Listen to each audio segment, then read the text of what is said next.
Hello everyone. तो आज से मैं आपके लिए एक नए एनीमे को एक्सप्लेन करने जा रहा हूं, जो कि एक बहुत ही अच्छी स्टोरी लाइन है और इसलिए मैं चाहता हूं कि आप इसे पूरा ही देखें। जहां पर कि हमारा हीरो का जन्म एक ड्रैगन गॉड के साथ होता है, पर कुछ लोग उसका ड्रैगन गॉड को नुकसान पहुंचाकर उसका किस्मत चुराना चाहता है। तो चलिए हम लोग देखते हैं कि कोई किसी का किस्मत चुरा पाता है कि नहीं। तो एपिसोड के शुरुआत में हमारा हीरो यूनार को दिखाया जाता है, जो की बेड पर लेटा हुआ होता है और उसके अंदर से कोई पॉइजनस ऑरा बाहर निकल रहा था। और उस पॉइजनस ऑरा को सप्रेस करने के लिए उसका मॉम अपना ब्लड एसेंस को सैक्रिफाइस करने लगता है उसके बॉडी के अंदर, और उसके मॉम के ऐसे सैक्रिफाइस के बाद ही उसका ऑरा शांत हो जाता है। जहाँ पर कि हम लोग देखते हैं कि और एक आदमी उसके बॉडी को चेक करने लगता है, और फिर वो यूनर का बॉडी को चेक करने के बाद उसके मॉम और डैड को ग्रीट करता है, और उसके बाद वो कहने लगता है कि आपका सैक्रिफाइस जाया नहीं गया और अब तक तो 3 साल के लिए ये सेफ है। और उसकी तो ऐसी बात से उन दोनों की धड़कन में जान आ जाता है। पर वो बुरा आदमी उस लेडी से कहने लगता है कि आपको भी अपना हेल्थ का ख्याल रखना चाहिए, क्योंकि आप जितनी बार अपना ब्लड को सैक्रिफाइस करेंगे उतनी बार ही आपका 3 साल का लाइफ स्पैन कम होते जाएंगे। और इस तरह से तो मुझे लगता है कि आपके पास बहुत ही कम टाइम ही बचा हुआ है। पर हम लोग देखते हैं कि उसकी ऐसी बात से तो यूनर की मॉम को कोई भी फर्क नहीं पड़ रहा होता है। जहाँ पर कि उसका मॉम कहने लगता है कि मैं अगर अपने ब्लड को सैक्रिफाइस करके अपने बेटे का जान बचा सकता हूँ तो फिर मैं अपने आखिरी सांस तक ये करता रहूंगा। और फिर यूनर का मॉम उस बुरे आदमी से कहने लगता है कि पिछले बार तो इसके पॉइजन का ऑरा बहुत ही कम था और इसका इफेक्ट भी बहुत ही कम हो रहा था, पर इस बार बहुत ही ज्यादा हो रहा है। और इस तरह से तो हर 3 साल के बाद उसका पॉइजन का इफेक्ट बहुत ही ज्यादा हो रहा है। क्या आप बता सकते हैं कि ऐसा क्यों हो रहा है? जहाँ पर कि वो बुरा आदमी कहने लगता है कि मैं इसके बॉडी के अंदर 8 मेरिडियंस को ढूंढने की कोशिश किया, जहाँ पर कि मुझे एक भी मेरिडियन नहीं मिला। जहाँ पर कि 13 साल के अंदर ही इसका 8 मेरिडियंस आ जाना चाहिए। और इस बात से तो वो दोनों बहुत ही हैरान हो जाता है। जहाँ पर कि वो बुरा आदमी कहने लगता है कि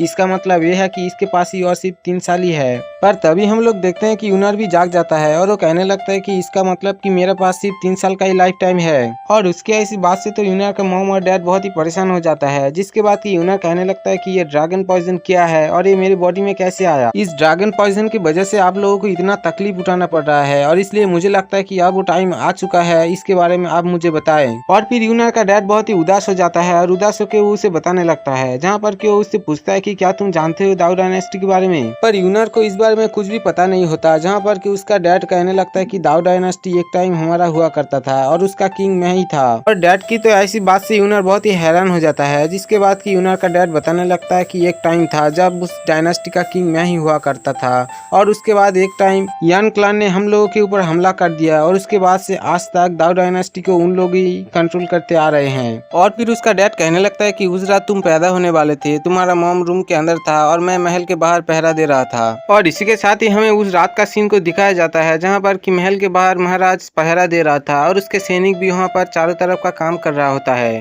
पर तभी अचानक सब लोग देखता है कि पैलेस के ऊपर एक होली ड्रैगन आ जाता है, जिससे कि उन लोगों को समझ आ जाता है कि महाराज का बेटा एक होली ड्रैगन के आशीर्वाद के साथ ही जन्म लिया है। इसका मतलब कि उसके पास एक ड्रैगन सोल है। और इस चीज को देखते हुए वहाँ का सारा सैनिक किंग को कांग्रेस बोल रहा था, जहाँ पर कि किंग भी बहुत ही खुश हुआ था। पर तभी किंग देखता है कि आसमान में एक पाइथन और एक बर्ड की सोल घूम रहा है, जिससे कि उसको कुछ समझ नहीं आ रहा था। और वो कहता है कि ये तो देखकर ऐसा नहीं लग रहा कि ये कोई जू फैमिली का ही सोल है, तो फिर ये किसका सोल है। पर तभी वहाँ से कोई छुपकर उन लोगों के ऊपर अटैक कर देता है, जिससे कि किंग का बहुत सारा सैनिक घायल हो जाता है। इससे किंग बहुत ही गुस्सा हो जाता है और कहने लगता है कि कौन है जो छुपकर हम पर हमला कर रहा है। और तभी वहाँ पर यून क्लान का हेड यूएन आ जाता है और वो कहने लगता है कि मैं तो 100 ईयर से इस दिन का इंतजार कर रहा हूँ, ताकि मैं तुम्हारा बेटे का किस्मत को चुरा सकूं। और फिर यूएन कहने लगता है कि 100 साल पहले मेरे एंसेस्टर ने भविष्यवाणी की थी कि तुम्हारा घर में ये एक होली ड्रैगन का जन्म होगा और उसे मारकर ही मैं अपना किस्मत को बदल सकता हूँ। और तो किंग को उसकी ऐसी बात से बहुत ही गुस्सा आ जाता है और उस पर अटैक करना शुरू कर देता है, जहाँ पर कि जुआन बहुत ही आराम से उसके सारे अटैक को डॉज कर रहा होता है। और फिर वो किंग के ऊपर अटैक करके किंग को पीछे धकेल देता है, जहाँ पर कि वो किंग को कहने लगता है कि मैंने अपने बीवी का प्रेगनेंसी को 3 साल तक रोके रखा, ताकि मैं अपने बच्चों को इसी दिन ही जन्म दे सकूं, और इस तरह से मैं तुम्हारा बच्चे का किस्मत चुरा सकता हूँ, और इसलिए मैंने हर मुमकिन को कोशिश किया है। और अब तुम देखो कि मेरा एक नहीं बल्कि दो बच्चा हुआ है, जिसका कि स्पिरिट सोल तुम्हारा सामने ही है, और इसके मदद से मैं तुम्हारा किस्मत चुराने वाला हूँ।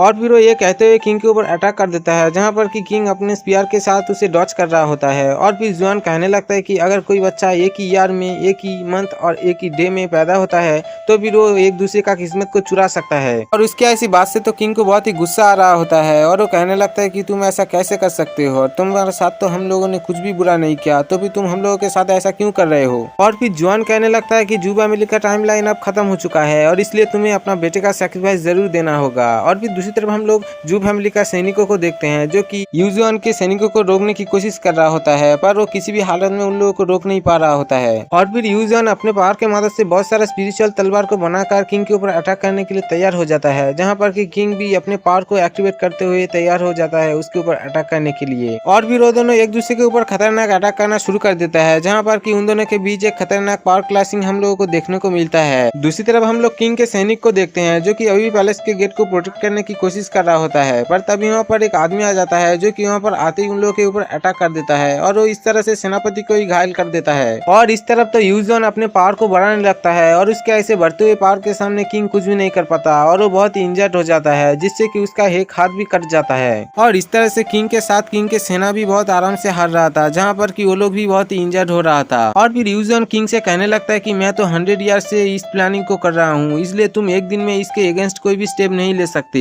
और फिर हमें एक दूसरी सीन को दिखाया जाता है जहाँ पर कि यूजुआन किंग के बच्चे को चुरा कर लाया था और वो एक जगह पर किंग के बच्चे को रखते हुए एक फॉर्मेशन को ओपन कर देता है और उस फॉर्मेशन के मदद से यूनार के बॉडी से अपना ड्रैगन सोल बाहर आ जाता है। और फिर हम लोग देखते हैं कि उस फॉर्मेशन से एक स्पैरो और एक पाइथन भी बाहर आता है और फिर वो दोनों 20 मील के यूनार के ड्रैगन को नुकसान पहुंचाने की कोशिश कर रहा होता है, जहां पर कि यूजुआन उसके ड्रैगन के ऊपर एक अटैक करता है जिससे कि उसका ड्रैगन डिस्ट्रॉय हो जाता है और उसका एनर्जी वो स्पैरो और पाइथन निकल जाता है। और फिर हमें प्रेजेंट सीन को दिखाया जाता है जहाँ पर कि किंग कहने लगता है कि उस दिन के बाद तुम्हारा ड्रैगन कभी भी अपीयर नहीं हुआ है और उस दिन के बाद से तुम्हारा अंदर एक ड्रैगन पॉइजन घुस चुका है जो कि हर 3 साल के बाद जाग उठता है। और फिर हम लोग देखते हैं कि यूनर अपने डैड की ऐसी बात से बहुत ही उदास हो चुका था और फिर वो बुरा आदमी कहने लगता है कि तुम्हें पता होना चाहिए कि तुम्हारा हर 3 साल के बाद जो पॉइजन का अटैक होता है वो महारानी अपना ब्लड एसेंस को सैक्रिफाइस करके शांत करता है। पर तभी हम लोग देखते हैं कि यूनर का मॉम उसे मना करता है ज्यादा कुछ बताने के लिए, इसलिए वो बुरा आदमी कुछ भी नहीं बताता और वहाँ से चला जाता है। और फिर हम लोग यूनर को देखते हैं जो कि उसकी ऐसी बात से बहुत ही गुस्सा हो जाता है और वो कहने लगता है कि मेरी वजह से मेरी मॉम की जान अब खतरे में है और अगर मेरी वजह से मेरी मॉम को कुछ हो जाता है तो फिर मैं अपने आप को कभी माफ नहीं कर पाऊंगा। और फिर वो अपने डैड से कहने लगता है कि डैड, मैंने सुना है कि आर्थर हेवन के बीच में कोई ऐसा एक ट्रेजर है जो कि किसी का भी लाइफ स्पैन को बढ़ा सकती है और इसलिए मैं उसे ढूंढना चाहता हूँ, आप बस मुझे परमिशन दीजिए। पर उसका डैड कहने लगता है कि इस टाइम उसे ढूंढना बहुत ही खतरनाक साबित हो सकता है क्योंकि यूजुआन का नजर अभी भी तुम्हारे ऊपर बना हुआ है और अगर तुम इस तरह से बाहर जाओगे तो भी तुम्हारा जान को खतरा हो सकता है। पर यूनर कहने लगता है कि मैं अगर मेरे अपनों को बचा नहीं सकता तो फिर मेरे जान किस काम का आएगा। और उसके ऐसी बात से तो किंग बहुत ही हैरान हो जाता है, जिसके बाद कि वो कहने लगता है कि तुम जा सकते हो पर उससे पहले तुम्हें कल्टीवेशन स्टार्ट करना होगा और इसलिए मैं चाहता हूँ कि कल तुम मेरे साथ एंसेस्ट्रल हाउस चलो, जहाँ पर कि तुम कल्टीवेशन के बारे में और भी बहुत कुछ सीख पाओगे जिससे कि तुम्हें बहुत ही मदद मिलेगा। भले ही तुम्हारा पास ड्रैगन पॉइजन हो और वो तुम्हारा कल्टीवेशन को सक्सेस करने की कोशिश कर रहा हो, पर फिर भी मैं चाहता हूँ कि तुम इसे प्रैक्टिस करते रहो ताकि एक दिन ना एक दिन ये तुम्हारा सामने आ जाए। और फिर डैड के कहने से यूनर भी राजी हो जाता है एंसेस्ट्रल हाउस में जाने के लिए और उसके बाद यहीं पर ये एपिसोड खत्म हो जाता है।